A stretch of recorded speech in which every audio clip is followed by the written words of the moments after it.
Oke, kembali lagi dalam kuliah online Kimia Dasar B. Pada kesempatan kali ini kita akan membahas bagian terakhir dari topik keseimbangan kimia, yaitu kesetimbangan kelarutan. Nah, pada subtopik ini, subtopik kesetimbangan kelarutan, kita akan berbicara bagaimana kesetimbangan dalam proses pelarutan senyawa-senyawa ionik atau garam-garam ionik pada pelarut, dalam hal ini pelarut universal yaitu air. Nah, perhatikan, misalnya kita punya senyawa ionik atau garam ionik NaCl katakanlah. Ketika dalam air, dia akan mengalami ionisasi, menjadi Na plus aquos tambah Cl minus aquos seperti ini. Kita ambil contoh lain, garam ionik yang lain. Misalkan AgCl, sama-sama garam klorida. AgCl kemudian juga akan larut sebagai Ag plus aquos ditambah Cl minus aquos. Nah, sekarang perhatikan, misalkan kita punya suatu wadah, kita punya suatu wadah berisikan air di sini, berisikan air. Nah, kemudian ke dalam wadah yang berisi pelarut air ini kita tambahkan garam NaCl. Ketika kita tambahkan garam NaCl, maka garam tersebut akan larut menjadi Na plus dan Cl minus seturut dengan reaksi yang sudah kita tuliskan di sini. Kita tambahkan lagi, dia akan larut lagi. Ketika kita tambahkan terus-menerus, maka akan kita dapatkan suatu titik, suatu jumlah tertentu di mana NaCl ini tidak lagi larut. Molekul-molekul air, molekul-molekul H2O tidak lagi dapat melarutkan NaCl sebagai Na plus dan Cl minus. Nah, larutan yang seperti ini itu yang kita sebut sebagai larutan jenuh. Larutan jenuh. Larutan jenuh. Jadi kondisi di mana suatu pelarut tidak lagi mampu untuk melarutkan zat terlarutnya. Nah, larutan jenuh ini kita kenal juga dengan nama kelarutan, atau bahasa Inggrisnya kemudian disebut sebagai solubility. Dari kata soluble artinya larut dan ability artinya kemampuan. Jadi solubility kemampuan untuk terlarut. Sebagai contoh, NaCl punya solubility atau kelarutan atau konsentrasi larutan jenuh sebesar 6,15 molar. Kita tidak bisa membuat NaCl pada 25 derajat Celcius ya, kita berbicara pada kondisi 25 derajat Celcius, kita tidak bisa buat larutan NaCl yang konsentrasinya di atas 6,15 molar. Karena itu adalah kelarutannya. Itu adalah konsentrasi larutan jenuhnya. Seperti ini. Nah, ketika kemudian kita diminta untuk menuliskan ekspresi dari reaksi kesetimbangan ini, maka kita bisa menuliskan sebagai berikut. Kc sama dengan konsentrasi Na plus kali konsentrasi Cl minus. Nah, perhatikan solubility ini atau kelarutan atau konsentrasi jenuh, bisa juga kita tulis sebagai konsentrasi jenuh, bisa kita lambangkan sebagai S. S dari sini, solubility. Sehingga perhatikan kalau kita gambarkan table of ice-nya, maka ini akan menjadi plus S, kemudian ini juga plus S, maka Kc-nya akan menjadi S kuadrat. Seperti ini. Nah, karena kita berbicara mengenai solubility, Kc ini bisa kita tuliskan sebagai Ksp. Begini. Solubility product atau kesetimbangan kelarutan kita lambangkan sebagai Ksp. bisa kita juga sebut sebagai, kadang-kadang disebut juga sebagai hasil kali kelarutan. Oke, hasil kali dari si S ini, solubility. Begitu pula dengan AgCl. KSP untuk AgCl menjadi konsentrasi Ag plus dikali konsentrasi Cl minus. Nah, apa kemudian yang membedakan NaCl dengan AgCl ini? Oke, yang membedakan keduanya adalah KSP-nya. Oke, perhatikan KSP untuk NaCl. Oke, tinggal 6,15 kuadrat kita akan dapat sekitar 37,9. Sedangkan KSP untuk AgCl, perhatikan KSP untuk AgCl itu adalah 1,6 kali 10 pangkat minus 10. Perhatikan bedanya. Sangat jauh, bukan? Oke, jadi NaCl itu sangat larut. Oke, reaksinya perhatikan nilai K-nya kan lebih dari 1 ya. Nilai KSP-nya lebih dari 1, maka dia akan cenderung ke kanan. Reaksinya cenderung ke kanan. Artinya apa? NaCl sangat larut. Oke, memfavoritkan pembentukan Na plus dan Cl minus. Sedangkan AgCl KSP-nya sangat kecil sekali. Oke, reaksi cenderung ke kiri. Artinya, atau dengan kata lain, pembentukan Ag plus dan Cl minusnya kecil sekali. Coba kalau kita hitung solubility-nya, oke, KSP AgCl sama dengan S kuadrat. Perhatikan sama saja kan di sini. Kemudian 1,6 kali 10 pangkat minus 10 sama dengan S kuadrat, maka S adalah akar dari 1,6 kali 10 pangkat minus 10, yakni 1,26 kali 10 pangkat minus 5 molar. Oke, sangat kecil sekali, bukan? Jadi kita hanya bisa membuat konsentrasi jenuh atau larutan jenuh dari AgCl itu konsentrasinya 1,6 kali 10 pangkat minus 5 molar. Kecil sekali. Jadi ini adalah KSP ini menyatakan perbedaan kelarutan dari garam ionik yang berbeda. Kita sekarang ambil contoh yang lain. Misalkan saya mau ambil contoh, misalkan saya mau pakai tembaga hidroksida CuOH 2 kali seperti ini. Oke, solid. Dia akan larut sebagai Cu2 plus aquos tambah 2OH minus aquos seperti ini. Oke. Maka kalau kita buat table of ice-nya seperti ini, jika ini adalah plus S, jika ini adalah plus S, maka ini menjadi plus 2S. Ini menjadi S, ini menjadi 2S. KSP-nya menjadi, perhatikan, konsentrasi Cu2 plus dikali konsentrasi OH minus kuadrat. Sama dengan, perhatikan S kali 2S pangkat 2. Menjadi 4S pangkat 3.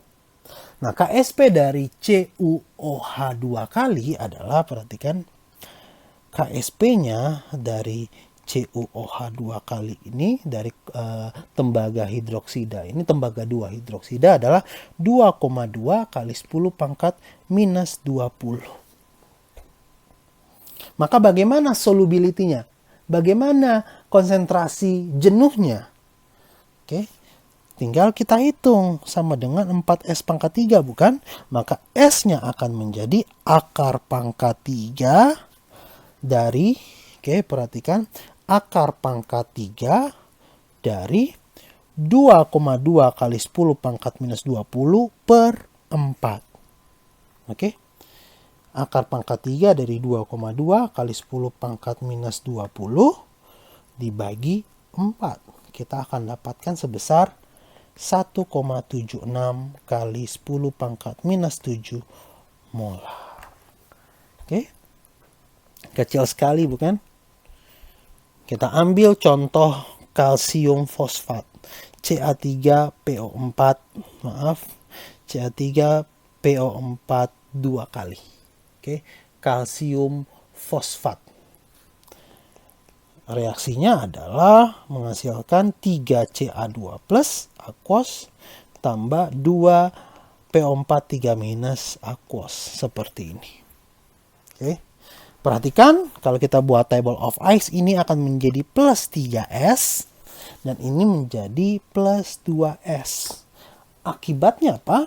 KSP-nya akan menjadi konsentrasi Ca2 plus pangkat 3 dikalikan konsentrasi PO4 3 minus kuadrat sama dengan 3S pangkat 3 dikali 2S kuadrat seperti ini.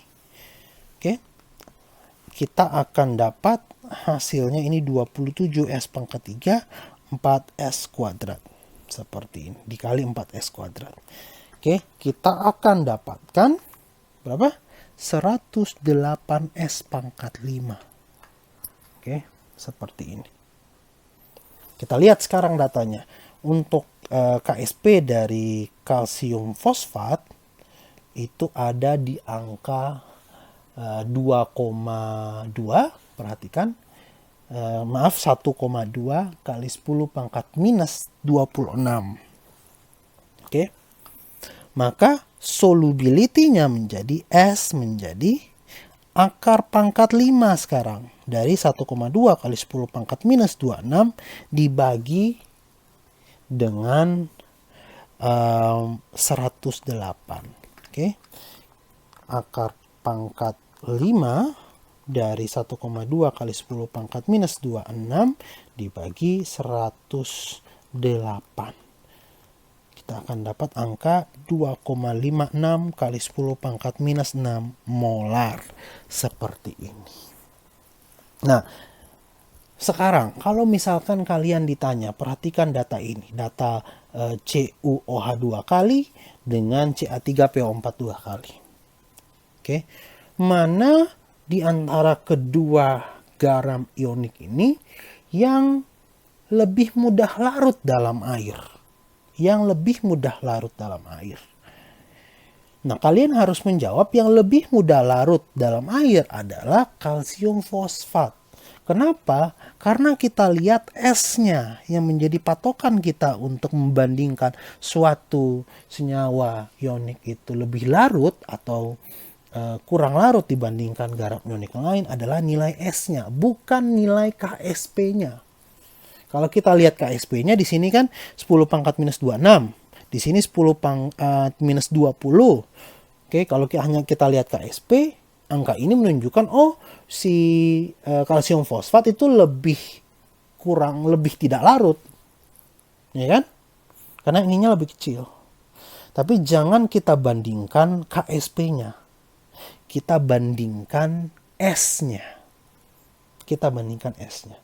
Kalian hanya bisa membandingkan KSP-nya secara langsung kalau jumlah ionnya sama.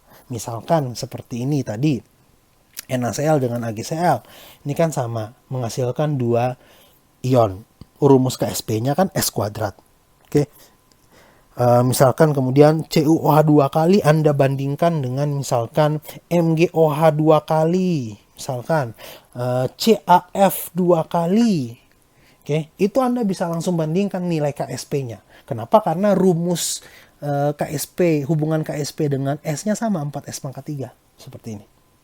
Tapi ketika Anda bandingkan garam ionik yang menghasilkan jumlah ion yang berbeda, jangan pernah bandingkan KSP-nya, hitung S-nya. Seperti kita membandingkan copper hydroxide, tembaga 2 hidroksida dengan kalsium fosfat. Oke. Kita akan dapatkan bahwa kalsium fosfat memiliki solubility yang lebih besar. Artinya dia lebih larut dalam air dibandingkan dengan tembaga 2 hidroksida. Seperti itu. Salah satu kegunaan dari nilai KSP ini adalah kita bisa memprediksikan terbentuknya suatu endapan atau tidak. Misalkan saya punya katakanlah 1 liter, larutan NaCl 1 molar sebanyak 1 liter. Kemudian ke dalam larutan ini saya tambahkan 2 ml larutan AgNO3 0,2 molar. Seperti ini. Nah, pertanyaannya apakah akan terbentuk endapan AgCl atau tidak? Diketahui nilai KSP dari AgCl adalah 1,6 kali 10 pangkat minus 10. Nah, perhatikan, jika seperti ini, maka kita harus mencari tahu konsentrasi dari Cl- dan juga konsentrasi dari Ag+. Seperti ini. Nah, perhatikan bahwa konsentrasi awal dari Cl- itu adalah 1 molar. 1 molar seperti ini. Atau bisa juga sebenarnya ketika dicampurkan kan volumenya bertambah. Sehingga konsentrasi Cl- menjadi 1 mol dibagi, perhatikan, 1000 ditambah 2 ml, kali 1000 ml per 1 liter. Karena kan nanti satuannya harus dalam molar. Ini kira-kira sama saja dengan 1 molar. Konsentrasi Ag+ ini akan menjadi 2 ml dikali 0,2 molar. Kita akan dapatkan 0,4 milimol. Dibagi 1000 tambah 2 ml. Seperti ini juga bisa. Kan milimol per mililiter sama juga dengan mol per liter, sama juga dengan molar. Sehingga ini juga kita akan dapatkan sebesar 4 kali 10 pangkat minus 4 molar.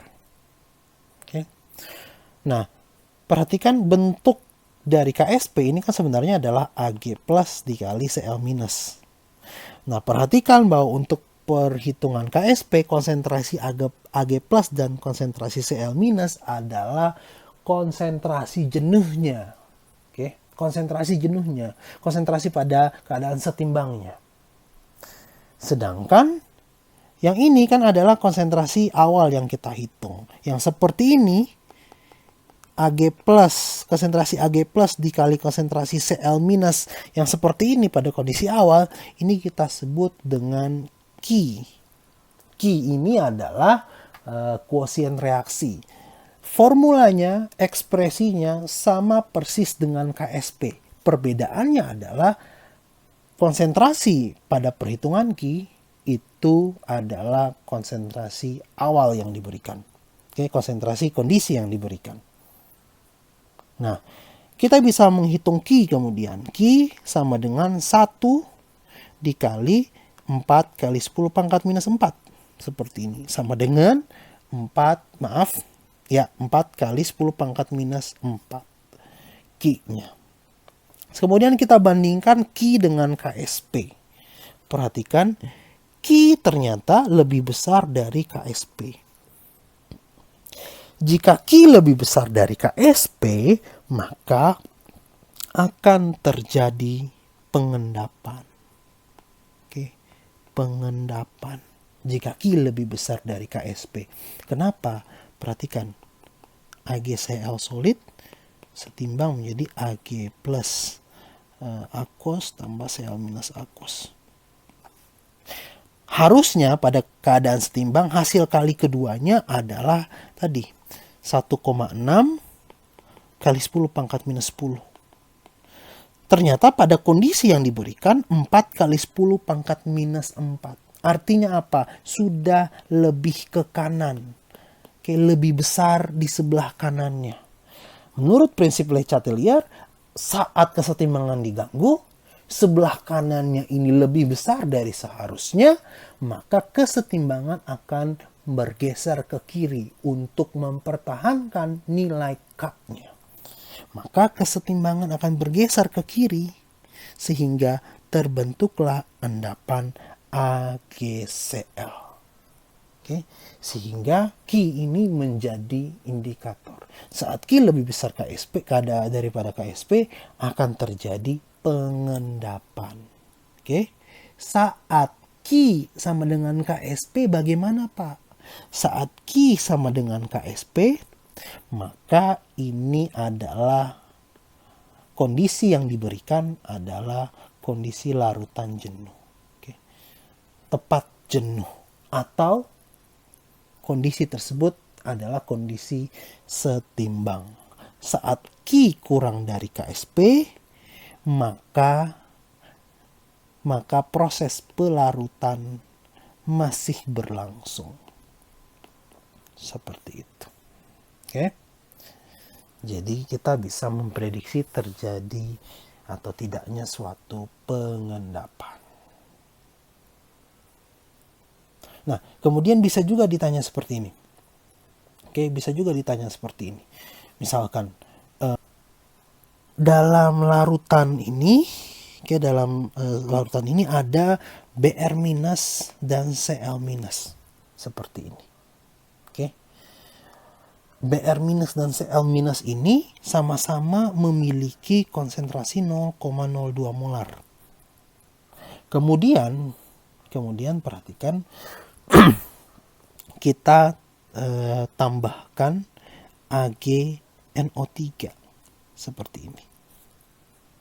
Oke, kita tambahkan AgNO3 atau Ag plus lah. Kita tambahkan Ag plus. Yang sumbernya ya tentu saja dari AgNO3 umumnya ya.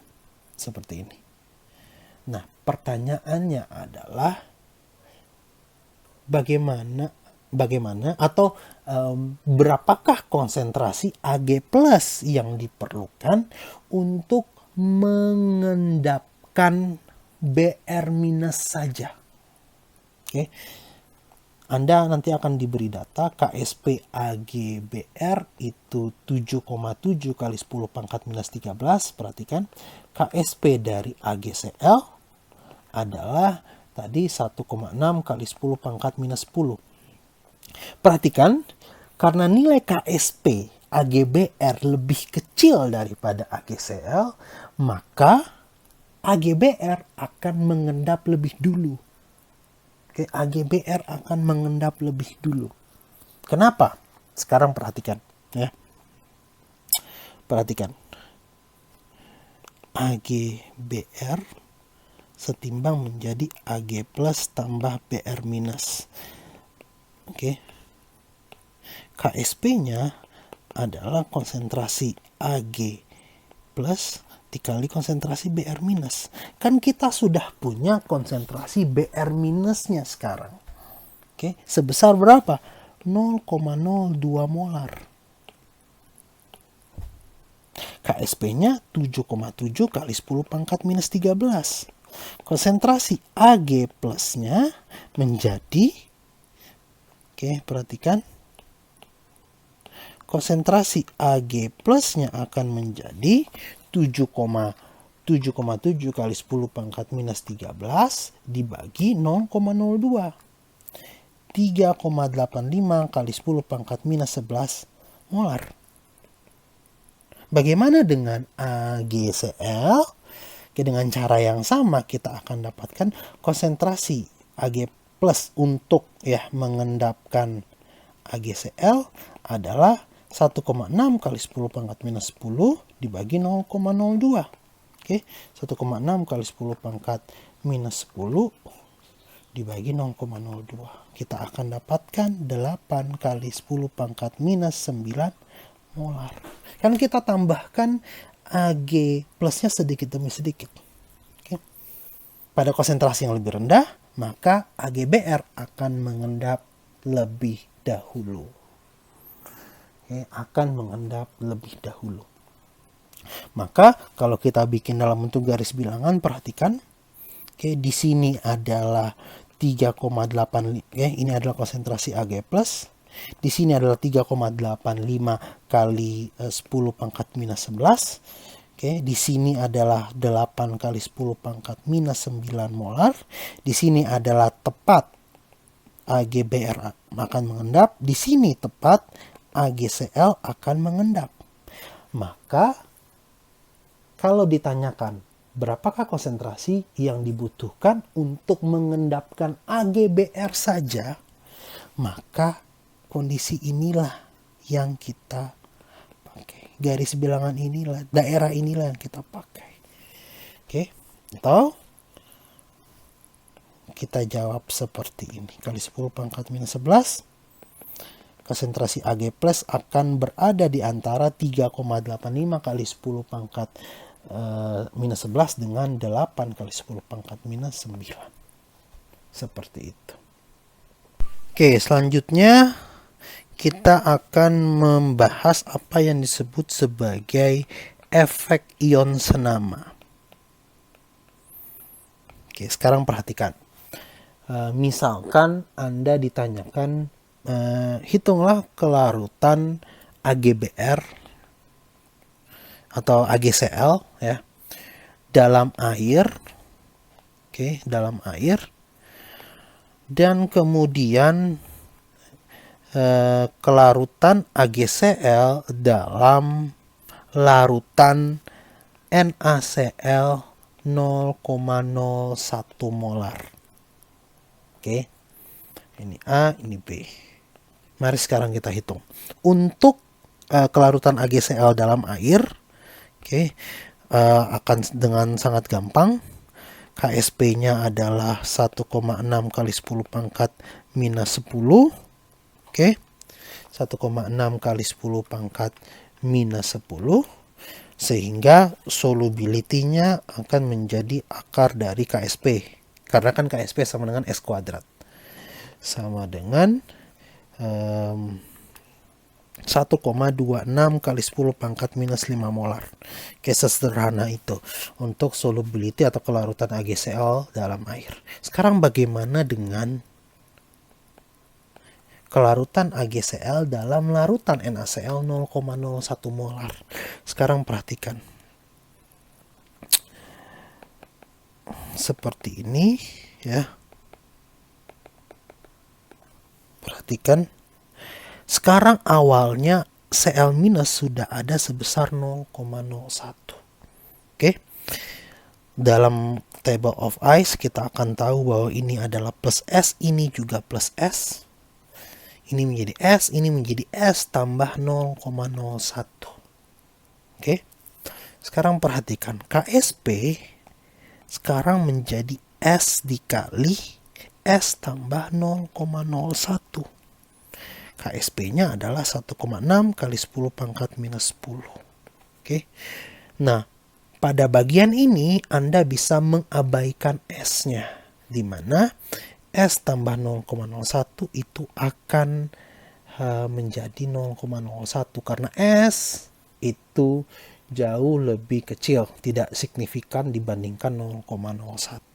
Sehingga Anda akan dapatkan 1,6 kali 10 pangkat minus 10 menjadi 0,01 S. Maka S sama dengan, perhatikan, 1,6 kali 10 pangkat minus 8 molar. Perhatikan, kelarutan AgCl dalam NaCl, dalam larutan NaCl itu lebih kecil dibandingkan kelarutan AgCl dalam air. Ini sesuai juga dengan asas Le Chatelier, bukan? Oke, saat kita tambahkan salah satu komponen di sisi kanan, kesetimbangan akan merespon dengan bergeser ke arah sebaliknya, ke arah kiri, untuk mempertahankan nilai KSP. Akibatnya apa? Kelarutannya menjadi lebih rendah dibandingkan kelarutan AgCl dalam air. Ini yang kemudian disebut sebagai efek ion senama.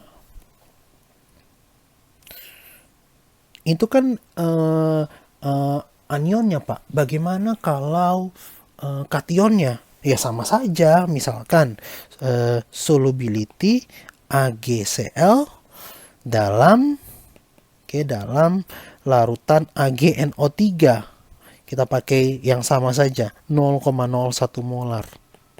Sama saja kan nanti KSP sama dengan, perhatikan, saya buat lagi. Ini awalnya sudah ada 0,01. Dalam proses tambah S, 0,01 tambah S, ini S. S yang bagian sini kita bisa abaikan S-nya sehingga menjadi 0,01. Sama saja bukan, 0,01 kali S. Hasilnya juga akan sama dengan ini. S sama dengan 1,6 kali 10 pangkat minus 8 molar. Jadi efek ion senama ini berlaku untuk kation maupun anion. Makanya disebut ion senama. Ya, bukan kation senama saja atau anion senama saja. Dan ini sesuai dengan asas Le Chatelier yang sudah kita bahas sebelumnya. Nah, selanjutnya kita akan coba bahas terkait dengan efek pH. Efek pH. Nah, sebenarnya efek pH ini sama saja ya, atau mirip lah dengan efek ion senama, ya, ada kemiripannya. Misalkan begini, katakanlah kita punya CaOH, kalsium hydroxide, CaOH 2 kali, KSP-nya adalah 8,6 kali 10 pangkat, 8 kali 10 pangkat minus 6. Perhatikan.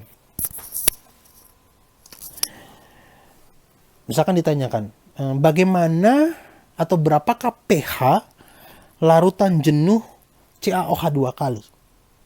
Tentu dengan gampang Anda bisa hitung seperti ini. Ini S, ini 2S, maka KSP akan sama dengan 4S pangkat 3.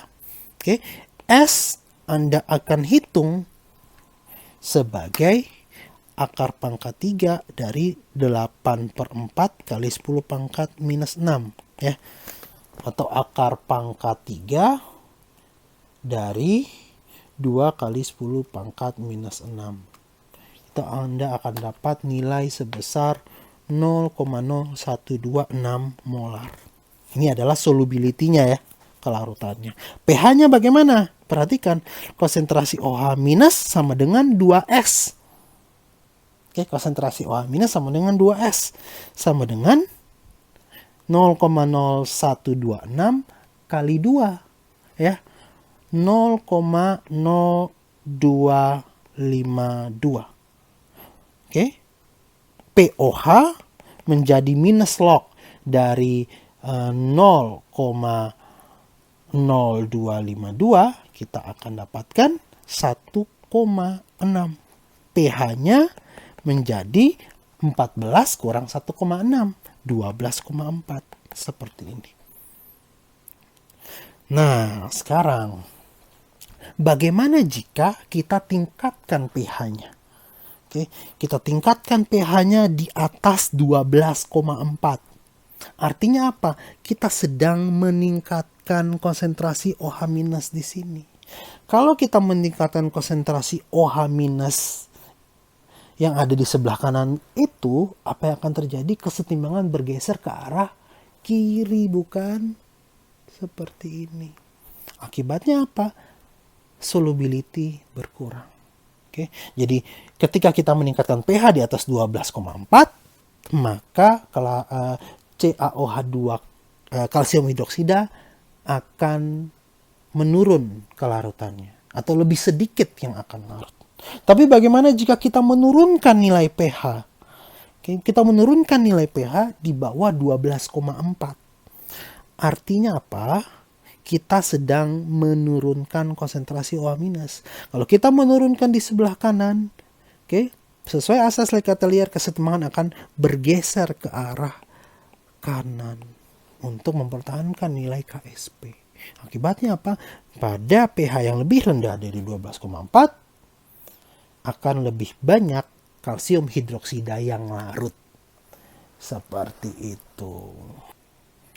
Bisa juga pengaruh pH ini berlaku pada garam yang tidak mengandung anion hidroksidanya. Misalkan CaCO3, kalsium karbonat, akan menjadi Ca2+ tambah CO3 2- seperti ini. Kan tidak ada hidroksidanya, kan tidak ada OH- kan.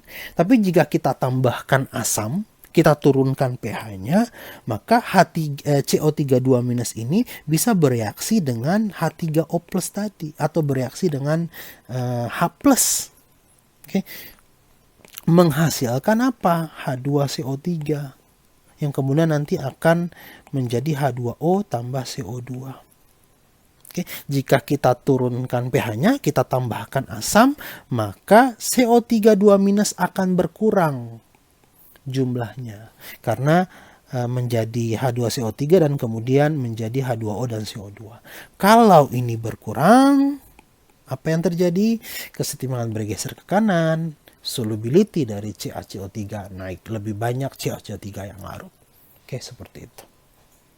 Kemudian kita juga bisa dengan basis pengetahuan ini, kita bisa merancang pemisahan kation menggunakan pengaruh pH.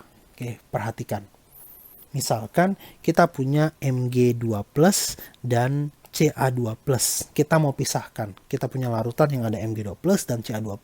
Kita mau pisahkan dengan mengatur pH. Bagaimana caranya? Perhatikan. Kita tinggal lihat data KSP dari MgOH 2 kali dan KSP dari CaOH 2 kali. Oke. Data menunjukkan bahwa untuk CaOH 2 kali itu 8 kali 10 pangkat minus 6, sedangkan untuk MgOH 2 kali 1,2 kali 10 pangkat minus 11. Seperti ini. Oke. Nah, dengan gampang kita bisa menghitung solubility untuk MgOH 2 kali ya. Akar pangkat 3 kan dari 1,2 kali 10 pangkat minus 11 per 4. Ini akan menjadi, perhatikan, akar pangkat 3 dari 1,2 kali 10 pangkat minus 11 bagi 4. 1,4 kali 10 pangkat minus 4 molar. Sedangkan S untuk CaOH 2 kali adalah sama tadi, akar pangkat 3 dari 8 kali 10 pangkat minus 6 bagi 4. Akar pangkat 3 dari 2 kali 10 pangkat minus 6. 0,0126 molar. Tentu dengan prinsip perhitungan yang sama dengan sebelumnya, kita tahu konsentrasi OH- di sini adalah 2S sama dengan 2,8 kali 10 pangkat minus 4. Di sini konsentrasi OH- adalah 0,0252. Kalian juga sudah tahu tadi pOH-nya itu, pOH-nya adalah 1,6, pH-nya adalah 12,4. Untuk MgOH kalian bisa hitung pOH-nya, minus log dari 2,8 kali 10 pangkat minus 4 ya, atau 4 minus log 2,8, Anda akan dapatkan angka sebesar 3,55. pH-nya menjadi 14 minus 3,55. Anda akan dapatkan 10,45. Perhatikan, pada pH, ketika kita menaikkan pH, maka MgOH akan mengendap terlebih dahulu. Jadi kalau kita buat bilangan, garis bilangannya, ini pH, di sini adalah 10,45, di sini adalah 12,4. Maka pada rentang inilah, pada rentang pH 10,45 dan 12,4, kita bisa memisahkan Mg2+ dari Ca2+ sebagai garam hidroksidanya. Oke?